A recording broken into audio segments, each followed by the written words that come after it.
L'homme que je rencontre aujourd'hui peut à juste titre être considéré comme un pionnier en son genre dans la province du Québec. Avec tout un groupe de médecins, de professionnels de la santé, d'hommes et de femmes convaincus, Jean-Guy Tremblay a participé à la grande campagne sanitaire des années 70 et 80.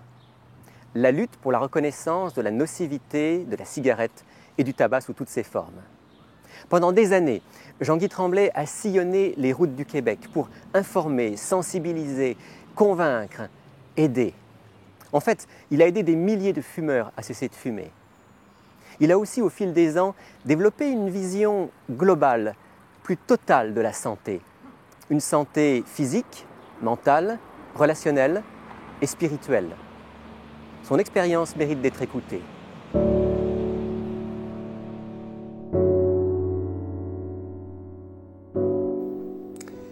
Jean-Guy Tremblay, merci de me recevoir aujourd'hui pour évoquer avec vous non pas simplement des expériences de vie, mais presque une tranche de l'histoire du Québec, puisque on va parler de santé beaucoup aujourd'hui, on va parler de ce que vous avez pu mener comme combat pour la santé des Québécois.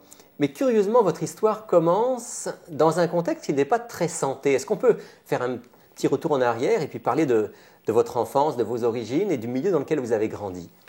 Alors, évidemment, étant né dans une famille québécoise avec des valeurs et des traditions québécoises, on n'était pas très au parfum concernant la santé. Et c'est sûr que nous, on mangeait une nourriture extrêmement grasse, peu de fruits, peu de légumes, beaucoup de sucre.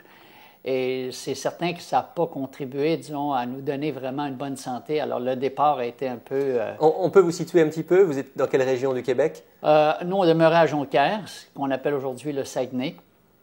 Et nous avons vécu là j'ai vécu là jusqu'à l'âge de 39 ans. Et vos parents, si j'ai bien compris, étaient dans la restauration?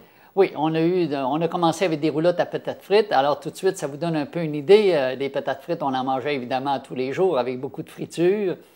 Et c'est un peu le style de vie qu'on avait développé, accompagné de beaucoup de vin et de bière, évidemment, et très peu d'eau. Alors, ça, c'est votre enfance, c'est votre adolescence. Est-ce que vous-même, vous êtes orienté vers la restauration ou est-ce que... Oui, pendant un certain temps, moi, j'ai été dans la restauration aussi. Après ça, j'ai abandonné, évidemment, mais mes frères, eux, ont continué et ont fait cela pendant 45 ans. Alors, j'ai compris que l'un des gros problème aussi dans votre famille, c'était le tabac. Oui, mon père et ma mère étaient deux gros fumeurs, évidemment. Et puis, on sait que dans ce temps-là, c'était quelque chose de très bien accepté. Et même quelqu'un qui ne fumait pas n'était pas bien vu. Alors, le tabac faisait partie de la vie quotidienne et mon père et ma mère étaient deux gros fumeurs. Vous-même, vous avez commencé à fumer quand vous étiez jeune? Non, moi, c'est drôle comment la vie, des fois, peut... les expériences différentes qu'on peut vivre. Mais j'avais vu quelqu'un qui était en train de faire du pain et la madame, elle fumait et la cendre a tombé dans la pâte et la dame a continué à rouler sa pâte. Et quand je suis arrivé à la maison, ma mère était en train de faire la même chose. Alors, je n'ai pas voulu manger ce soir-là. Ça vous a dégoûté, ça m'a comme dégoûté du tabac et de la cigarette? C'est ça. Ouais. Définitivement. Et quand j'embrassais les jeunes filles aussi, je trouvais que ça ne sentait pas bon, vraiment. Ça goûtait pas bon.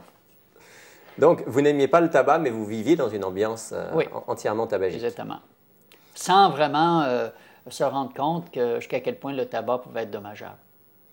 Et alors, qu'est-ce qui justement a été pour vous le déclencheur? Comment est-ce que vous vous êtes rendu compte parce que le combat va devenir votre combat principal, le tabac, ça va être l'essentiel pratiquement de votre combat au niveau de la santé. Quel a été l'élément déclencheur? Oui, alors mon père, à l'âge de 61 ans, m'avait demandé de l'aider pour refaire la couverture. C'était l'été, il faisait très, très chaud. Et à un moment donné, ma mère me dit « Viens, Jean-Guy, il y a quelque chose qui se passe avec ton père. Il est étendu dans le lit, puis il va vraiment pas bien. » Et quand je suis rentré, j'ai vu vraiment qu'il était dans une position vraiment pitoyable. Et puis, à essayer de s'allumer une cigarette, il n'a pas été capable. Il ne trouvait même plus le souffle pour pouvoir respirer.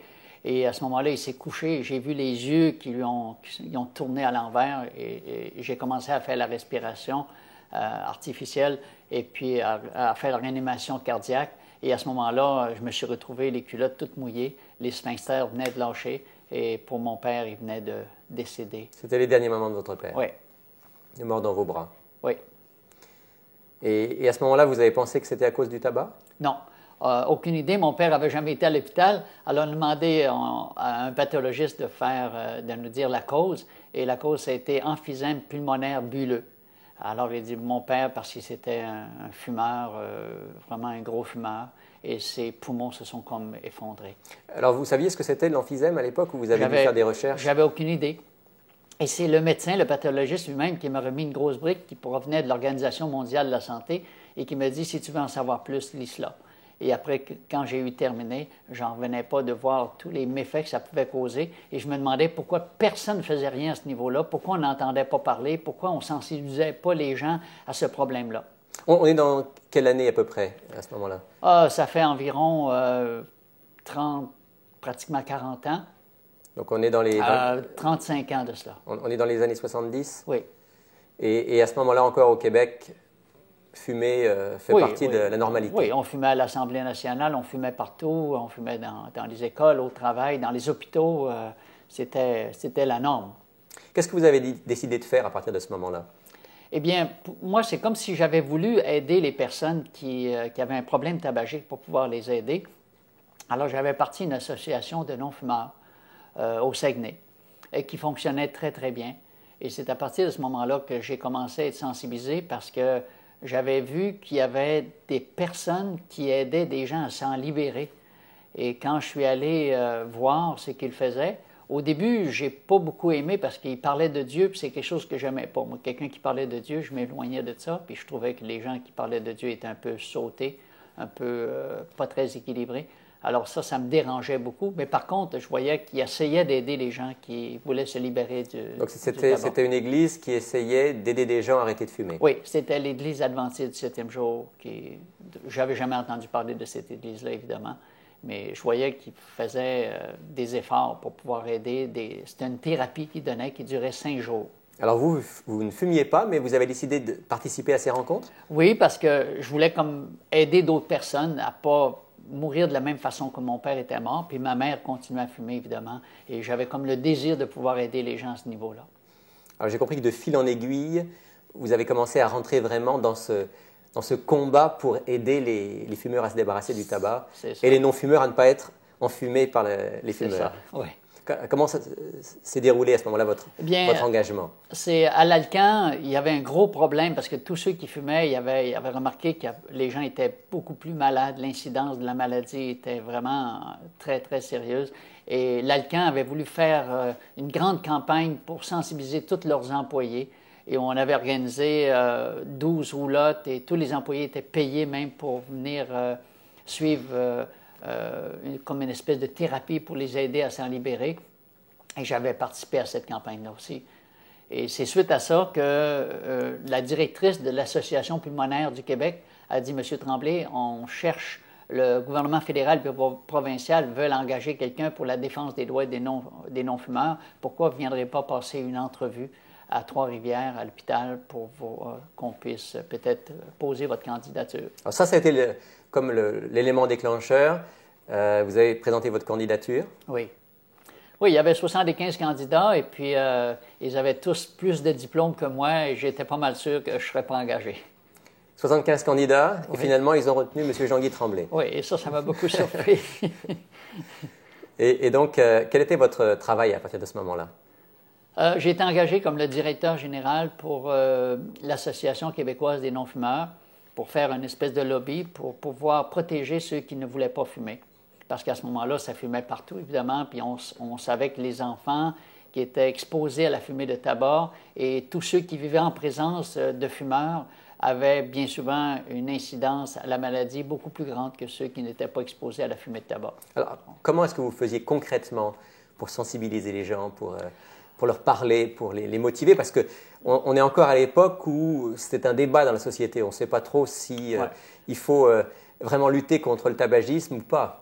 Alors, c'est sûr que le gouvernement, il fallait changer un peu la mentalité au niveau des gouvernements, puis la mentalité de la population.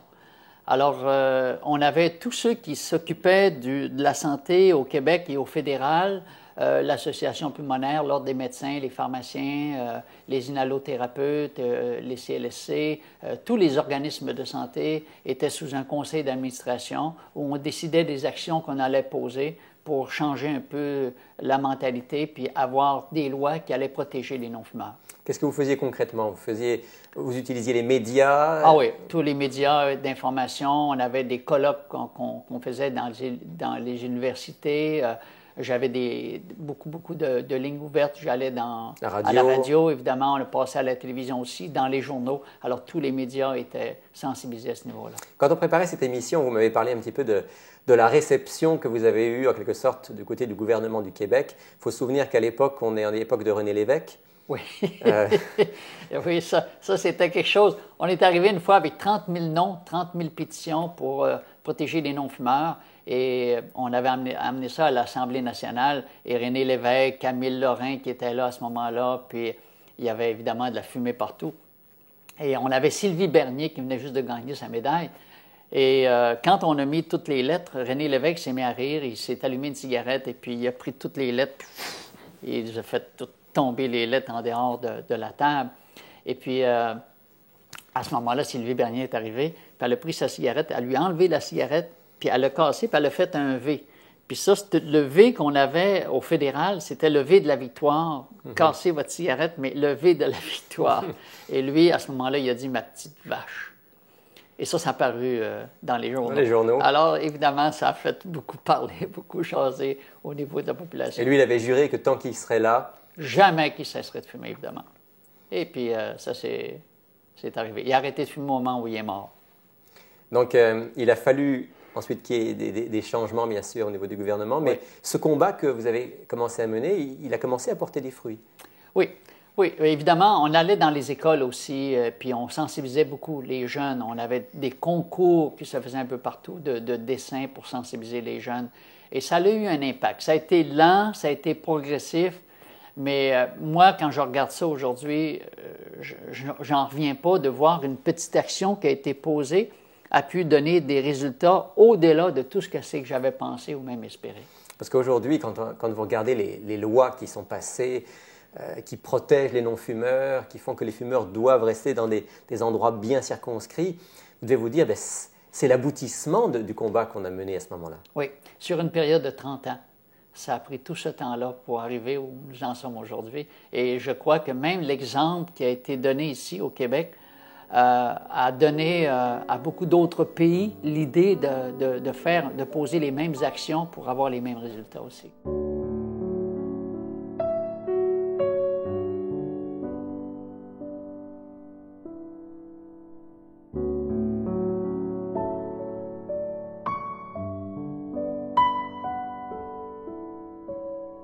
Parallèlement à ce combat que vous avez mené pour justement être libéré de la fumée de la cigarette, vous, dans votre vie personnelle, tout ça, ça vous a amené à une recherche, je dirais, plus large, tant au niveau de la santé physique que de la santé globale.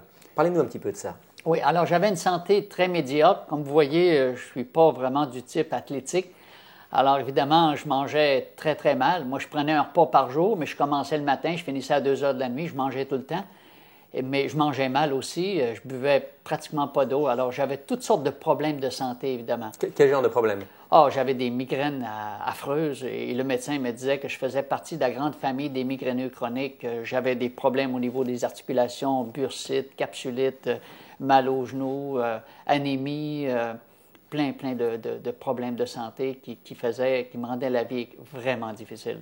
Et les médecins vous disaient que c'était génétique, que c'était comme ça, qu'ils ne pouvaient pas faire grand-chose? Oui, c'est ça. Tu es comme ta mère. Ma mère avait des migraines. Puis elle a dit, ben c'est parce que c'était un cadeau que vous avez reçu de votre mère, un cadeau empoisonné, mais on ne peut pas faire grand-chose à ce niveau-là. Alors, évidemment, il me donnait des médicaments. Je prenais pas mal de médicaments pour essayer de soulager les souffrances que j'avais.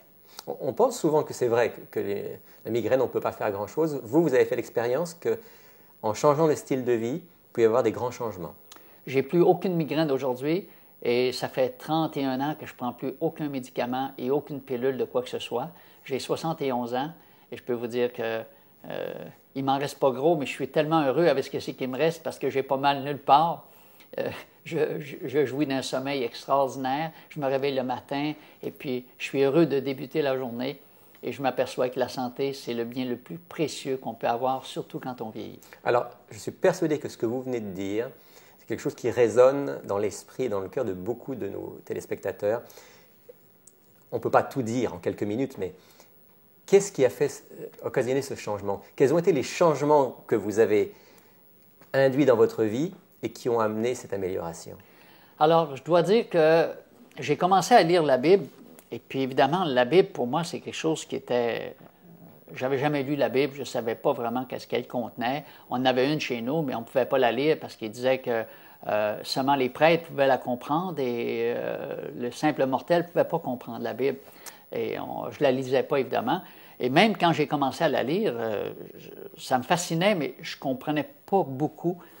C'est quand j'ai rencontré des gens de l'Église adventiste que j'ai commencé à lire certains ouvrages qui parlaient de la santé et qui m'ont vraiment touché parce que jamais j'avais entendu parler de la santé de cette façon-là. Mais quel lien vous faites entre la Bible et la santé? A priori, la Bible, ce n'est pas un livre de santé. La Bible, oui, parce que c'est remarquable de voir que tous les conseils qu'on a, c'est des conseils qui nous aident pour avoir une meilleure santé. Dieu n'est pas l'auteur de la maladie. Donnez-moi quelques exemples. Bon, je vais vous donner un exemple. Par exemple, quand on parle du soleil, aujourd'hui, on sait que le soleil, c'est quelque chose de bienfaisant. On a vraiment besoin d'avoir le soleil. On a besoin de respirer aussi. Et puis, quand tu n'apprends pas à bien respirer, à ouvrir tes poumons, bien, tu respires juste du haut du corps. Ou si tu ne bois pas assez d'eau, puis ton sang devient très, très épais, tu peux avoir une congestion au niveau cérébral, tu as beaucoup de misère à penser. Si tu ne manges pas des céréales complètes, c'est le glucose que le cerveau a besoin pour qu'il fonctionne bien. Alors, si tu ne respires pas bien, si tu ne bois pas assez d'eau, tu ne manges pas de glucose, ton cerveau devient congestionné. Et même à l'école, ça peut nuire énormément. Et j'étais une espèce de cancre à l'école. J'étais incapable d'apprendre parce que je mangeais beaucoup trop de sucre et beaucoup trop de gras et je ne buvais jamais d'eau, jamais pas l'eau. Donc, pas possible de se concentrer. Alors, je n'étais pas capable de me concentrer. Puis, quand tu as mal à la tête, tu n'as pas envie de te concentrer non plus. Alors, j'avais énormément de difficultés à l'école. Et c'est après ça, je me suis aperçu avec un style de vie différent que j'étais capable d'apprendre, j'étais capable de retenir. Et je trouvais ça merveilleux. Je disais, bien, comme ça, je suis pas stupide, dans le fond, je suis capable d'apprendre des choses. Et ça j'ai trouvé ça extraordinaire. J'ai retrouvé comme une capacité de pouvoir réfléchir, penser, analyser. Et pour moi, ça a été comme une nouvelle vie. Donc, dans les pages de la Bible, en particulier les premières pages, vous me disiez, de la Genèse, vous avez trouvé comme le régime alimentaire qui vous a sauvé. Oui. Alors, souvent, on dit, regarde le bœuf. Si tu veux être fort comme un bœuf, ne mange pas le bœuf, mais mange ce que mange le bœuf, parce que ça prend 10 livres de fourrage pour faire une livre de viande. Et on sait que toute forme de vie provient des végétaux. Et si un animal vit, c'est parce qu'il a mangé un autre animal qui, lui, mange des végétaux. Et pour moi, ça a été une révélation, parce que moi, c'était mon gros steak avec mes frites. Si quelqu'un m'avait dit qu'un jour, j'allais manger des végétaux, je deviendrais végétarien, j'aurais dit, écoute, pas jouer ailleurs. Ça, c'est certain qu'il ne fallait pas qu'il touche à ça, parce que c'était ce que j'aimais. Et quand quelqu'un vient te dire que tu vis peut-être pas d'une bonne façon, tu ne le regardes pas d'un bon œil et il reste pas ton ami. Vous avez fait l'expérience oui. Et vous êtes rendu compte que ça faisait oui. une différence énorme. Oui, ça s'est fait d'une façon graduelle et ça fait 31 ans maintenant que moi et mon épouse, on est végétariens, puis ça fait 31 ans qu'on ne visite plus le médecin. Alors, c'est certain, quand je regarde un peu ma famille, qui ont des problèmes, ils ont tous des problèmes de santé, puis moi, j'avais une santé médiocre par rapport à eux. Alors, quand je fais la comparaison, je m'aperçois que ça a donné des résultats extraordinaires. Et on est vraiment heureux de voir que la santé, c'est extraordinaire, surtout quand tu prends de l'âge. Donc, si vous deviez résumer, vous diriez ce qui vous a permis aujourd'hui, à 71 ans, d'être en bonne forme et de ne pas fréquenter le médecin, ça a été de ne pas consommer le tabac et l'alcool. Oui. Et puis d'apprendre à respirer comme il faut, d'avoir aussi, pas toujours vivre dans l'anxiété, dans la peur puis dans la crainte. Pour moi, la foi, c'est vraiment le moteur principal. Quand tu as confiance que tu es une créature de Dieu, que Dieu t'aime, que Dieu nous a donné des lois sanitaires et des lois aussi pour être capable de vivre en harmonie avec les autres, d'avoir la paix dans ton cœur. Alors, au lieu de toujours vivre dans l'anxiété, dans la peur, dans la crainte, tu sais que la foi, elle t'aide à traverser les moments même difficiles de la vie. Parce que moi, mon épouse, on a eu des moments difficiles. Mon épouse, elle a eu un accident d'automobile. Elle a été plusieurs jours dans le coma. Elle a eu des séquelles vraiment extrêmement sérieuses. Et mon épouse, elle a été dépressive pendant 12 années, alors qu'elle n'avait plus envie de vivre parce qu'elle n'a pas eu les soins appropriés quand elle a eu cet accident-là. L'auto, évidemment, était fini. C'était incroyable de voir comment est-ce que mon épouse était... Et dans cet état dépressif, il fallait que vous soyez à ses côtés. Oui, alors je l'ai accompagnée. Vous ayez la force de l'accompagner. Oui, je l'ai accompagnée tout ce temps-là. J'ai pleuré avec elle. On a pris beaucoup de marches ensemble. On priait ensemble. Je chantais avec elle pour l'aider. Elle pleurait, mais elle avait juste une idée, c'était de s'enlever la vie. Et aujourd'hui, quand on la regarde, personne ne pourrait dire que c'était une femme dépressive et c'était une femme qui avait plus le goût de vivre.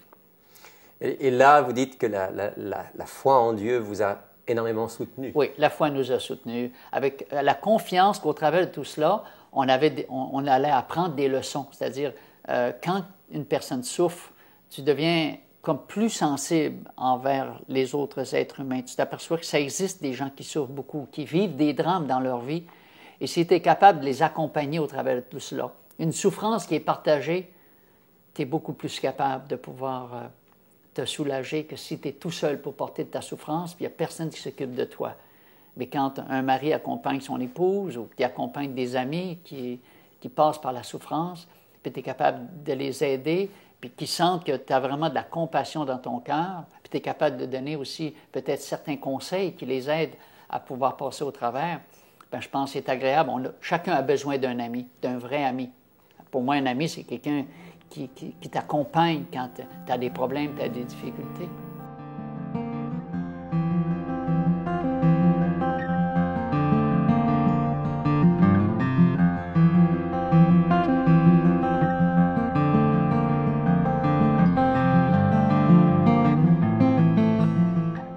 Parlez-nous un petit peu de ce moment où vous avez découvert justement la foi, puisque vous étiez dans cette démarche par rapport à la santé, libération du tabac, découverte des lois de la nutrition, des lois de la santé en général. Est-ce que c'était comme quelque chose de presque naturel de chercher aussi dans le domaine spirituel les lois de la vie? Non, parce qu'on était élevés dans une famille très catholique. On avait des religieuses, on avait un oncle qui était évêque. Alors pour nous, évidemment, la religion occupait une grande, grande place. Mais malheureusement, moi, ça m'a vraiment éloigné parce que notre père était très sévère et puis moi, je ne voyais pas beaucoup l'amour au travers de tout cela. Et moi, la religion, ça m'a comme, excusez le mot, mais ça m'a comme écœuré. Je ne voulais même pas en entendre parler. Puis quand j'ai été assez fort pour dire à mon père, « Papa, je ne veux plus aller à l'église, c'est fini maintenant. Même si tu veux m'amener de force, moi, je n'irai plus. C'est terminé. » Et à ce moment-là, je ne voulais même plus entendre parler de Dieu de quelque façon que ce soit. Alors, disons, l'exemple de mon père m'a comme terriblement refroidi tout ce que c'est qui touchait à la religion. Pourtant, quelques années plus tard, vous avez ouvert une Bible. Qu'est-ce qui s'est passé entre les deux? Ah, bien, c'est justement suite à la mort de mon père, suite aux gens qui donnaient les thérapies pour aider du monde à cesser de fumer. Ils disaient, écoutez, demandez à Dieu qu'il vous donne la force de vous libérer de cette question du tabac, que ce soit au niveau de l'alcool ou n'importe quoi. Un peu comme chez les alcooliques anonymes. Ils disaient, vous avez perdu le contrôle de votre vie, vous avez besoin de Dieu qui va vous aider à reprendre le contrôle de votre vie. Alors, demandez au Seigneur qu'il vous aide. Et quand je les entendais parler de cela, ils donnaient certains passages dans la Bible, des promesses que Dieu nous donnait. Et puis moi, j'ai commencé à la lire, mais je la cachais en dessous de mon lit parce que je ne voulais pas que personne me voie lire. Et à ce moment-là, moi et mon épouse, ça n'allait pas bien. Disons que dans notre couple, c'était vraiment très, très boiteux. Et je crois même qu'on se serait séparés parce que l'amour commençait à s'effriter. Puis moi-même, je commençais à fréquenter d'autres femmes que la mienne. Alors, notre couple allait vraiment pas bien à ce niveau-là. Et donc, le message de la Bible vous a comme interpellé, rattrapé, bien sûr. ramené ensemble? Oui, j'ai tout avoué à mon épouse. La mauvaise vie que je faisais, que j'avais de l'air vraiment d'un bon garçon, mais dans le fond, je jouais une double vie et que j'avais vraiment besoin de recommencer à neuf avec elle. Et c'est là qu'on est passé par les eaux du baptême. C'est un nouveau départ. Qui nous rappelle un nouveau départ. Votre épouse vous a suivi? Oui, oui. Ça a été peut-être un peu plus difficile pour elle parce qu'au départ, elle ne voulait pas, mais elle n'a jamais regretté sa décision. Et aujourd'hui, si nous sommes ensemble, c'est parce que vraiment, nous avons mis Dieu dans notre vie.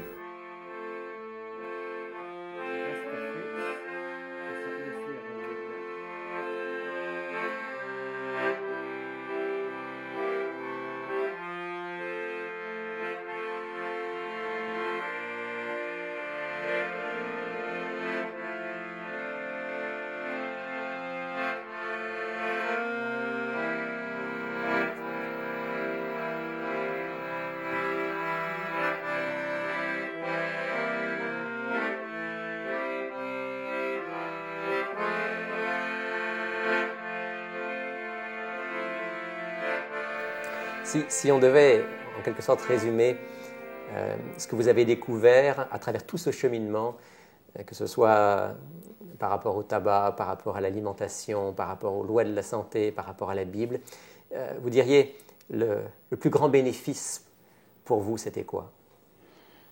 D'apporter une espérance, de faire une différence dans un monde avec peut-être les dons ou les talents. Je crois que chaque personne a des dons et des talents. Chaque personne a quelque chose à donner à la société. Il faut arriver à découvrir ces dons et ces talents-là. Puis quand on les met au service des autres, de servir les autres et de voir une autre personne qui est heureuse, ça te rend heureux aussi. Alors quand tu donnes, tu reçois. Tu ne le fais pas pour des raisons monétaires où tu n'as pas d'idée en arrière de la tête, mais au travers de tout ça, la seule espérance, c'est de voir une personne qui un jour, elle aussi, va mettre Dieu dans sa vie, et puis qu'un jour, quand cette personne va mourir, sa vie n'aura pas servi à rien, mais qu'un jour, il pourra bénéficier de cette vie éternelle que Dieu offre à tous ceux qui l'aiment et qui veulent faire sa volonté.